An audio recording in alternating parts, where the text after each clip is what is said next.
everyone, I'm Alex and I'm the hands behind Lovecraft Crochet. My plushies are for the anxious, depressed, autistic, and neurodivergent.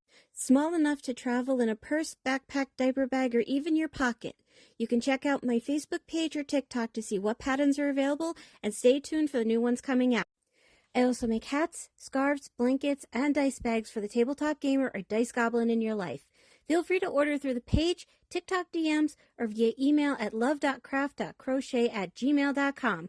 Now, on to the segment. Due to the graphic and disturbing nature of the crimes discussed, listener discretion is advised. Retrostatic Radio presents Killing 15 Minutes. Hello and welcome to Killing 15 Minutes, where we will give you your serial killer fix in 15 minutes or less, or your podcast is free. I'm Sam Rossi, and shortly I will be handing a poorly written synopsis of a serial killer to my brother, who hasn't read it, on a serial killer he's most likely hasn't heard of. This should be fun. Good luck, bro. Thank you, Sam. This dude better not be beige. I should reiterate beige as in he's bland and boring, not skin color. Adolf, oh, son of a bitch!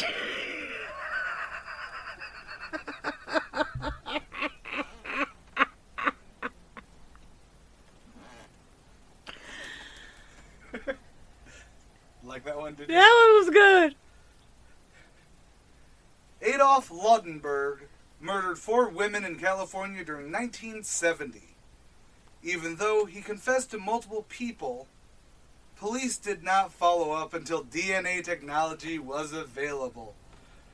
On today's episode, the special word of the day is ACAB. No, I'm kidding.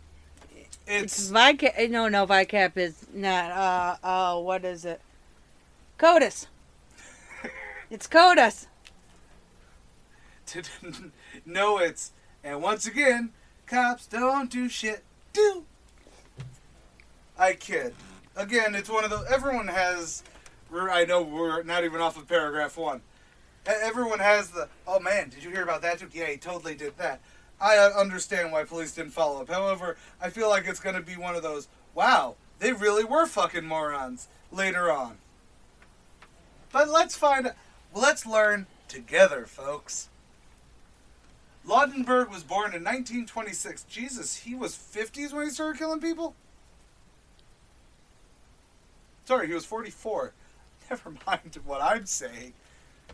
Lauden was born in 1926 in Kentucky to German immigrants. He was serving in a naval construction battalion in 1944. That is where he met his wife. They moved to California after his service. He was a security guard before becoming a cabbie in the late 60s. Murdering cabbie. Oddly enough, I don't have that on my bingo card. No, we really don't. We should. We will. Around 1974, he divorced his first wife. He would marry and divorce a second time before his capture.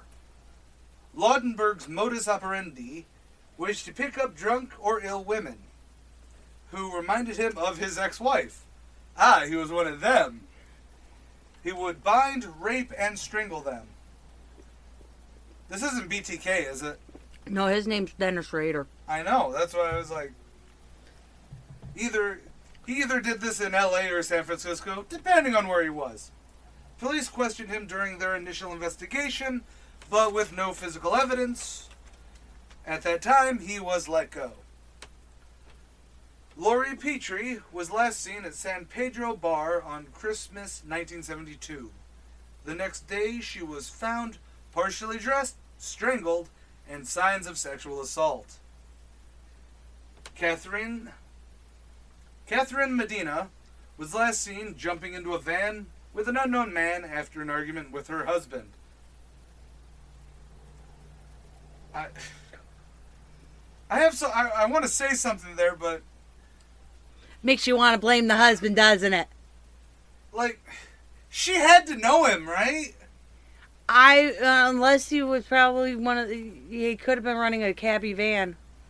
Maybe that was it, yeah. Her body was found the next day, August 19th, 1974, naked, beside bushes in Harbor Lake Recreational Park. On September 5th, Anna Felch's body was found in the early morning hours at a construction site only a few blocks from her last known location. She had been also strangled and raped. Leah Griffin was bound, raped, and strangled at a residential hotel in San Francisco on March 21st, 1975. Also in 1975, Laundenburg confessed to his, air quote, 4 sins, as he called his 4 murder victims, to his future daughter-in-law, telling her 3 were in San Pedro and a single one was in San Francisco. The woman believed him and told police, who could not verify those claims. So, I'm going to finish and then we'll talk. In 2002, he would confess again to his son's ex-wife, Renee, giving more details than before. She also called the San Luis Obispo? Sure. San Luis Obispo police, who started investigating the cold cases, but now there was DNA technology. With no criminal record, Laundenburg's DNA was not on record, so the police needed his DNA. An undercover officer invited him to coffee at a Torrance restaurant. They discussed various topics, and Laundenburg walked away, leaving his coffee cup. The officer quickly took the cup, giving them the DNA they needed to catch the killer. His DNA was found on Petrie's body, and he was charged with her murder. Laundenburg maintained his innocence, though. He would be found guilty of this single murder. He would then die in prison in 2015. He was also suspected of 2 other murders, but police were unable to prove his involvement in those at all. Okay. So,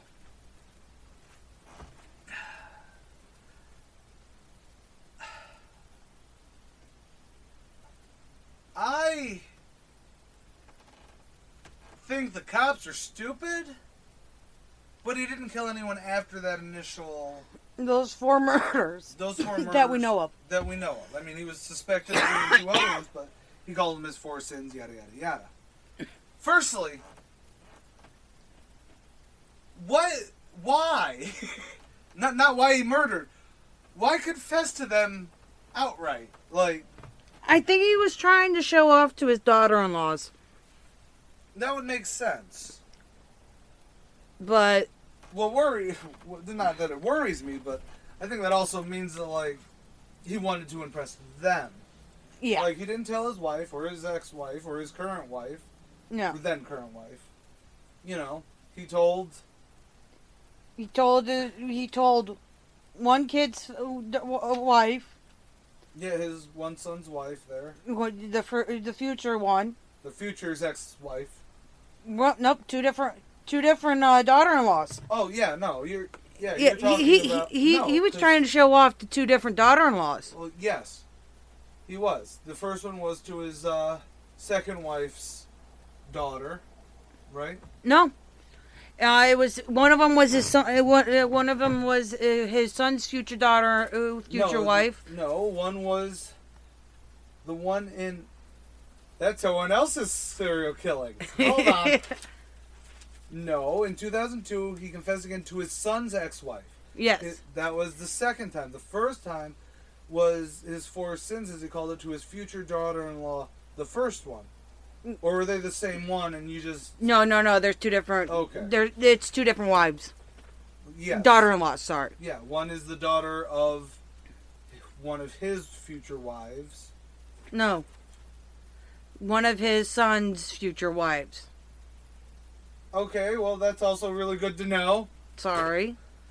That's what a daughter-in-law is. Anyways. So, do you feel that he was trying to... I think he was trying to get somebody to catch him. And because he was originally, interrogated, but they had nothing that would... They had no leverage. Does that make sense? It does.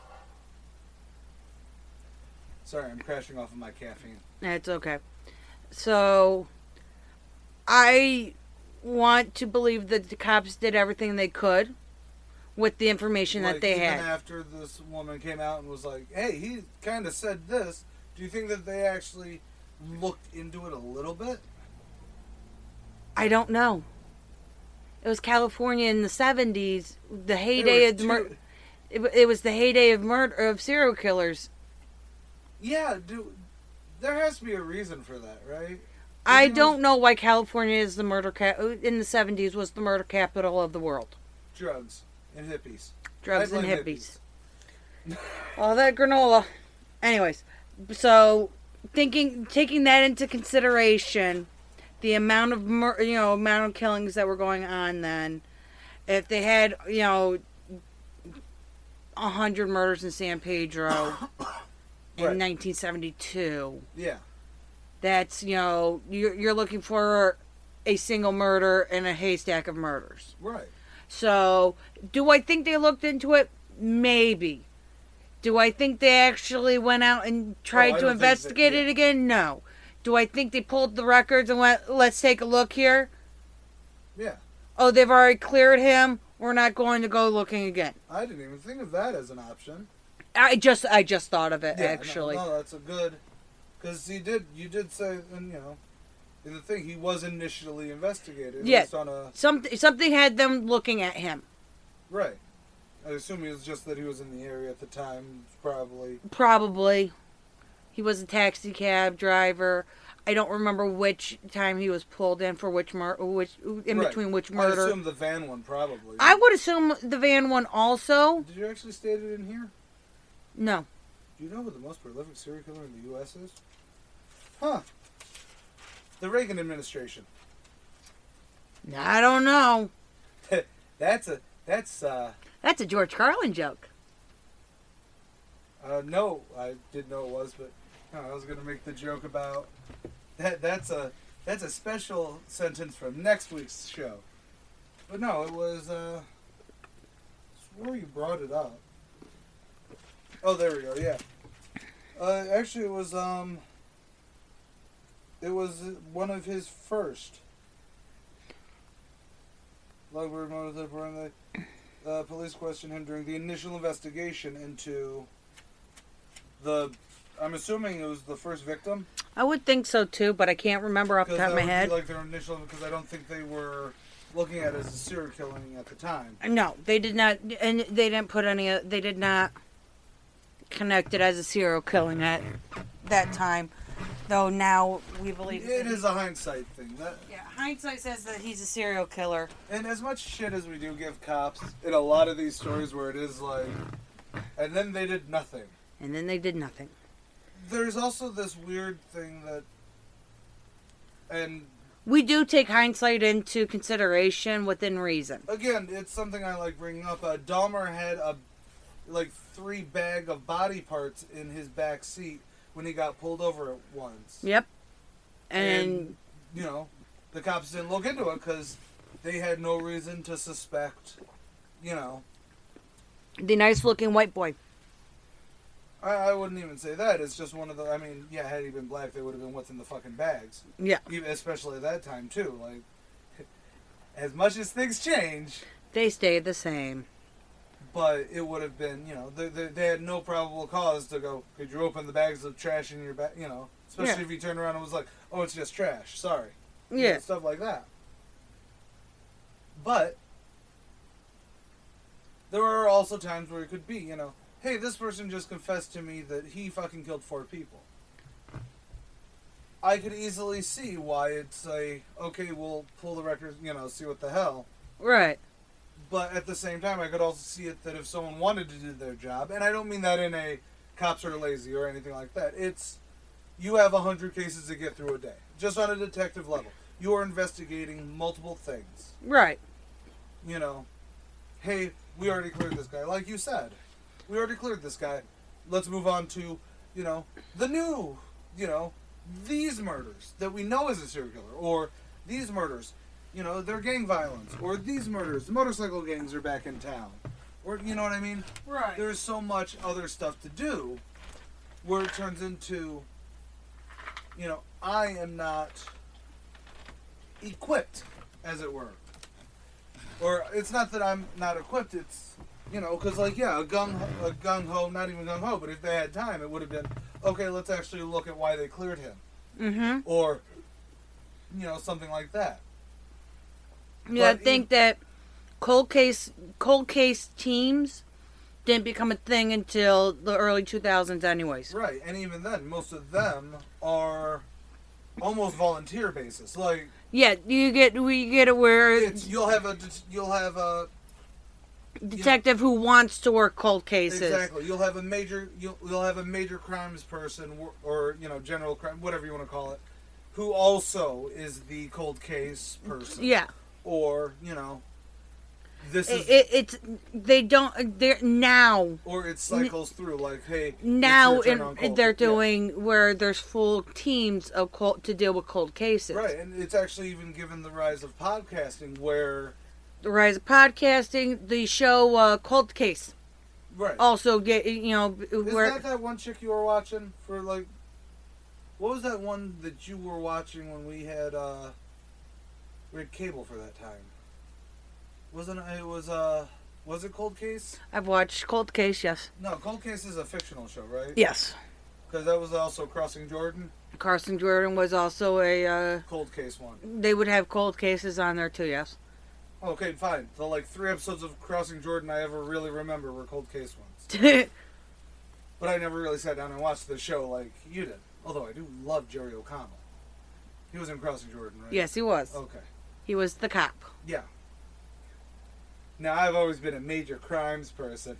Can't argue that. There's something about Brenda Lee. Anyways, this is not that point. But the point is like, yeah, it is... Final thoughts, because now we're waffling into... We're spiraling. I don't want to blame the cops on not following it up fully. Right. Like, I'm hoping that they did at least look into it, just even circumstantially. I want to say that they looked and saw that they had already cleared him and went on with their day. Right. I do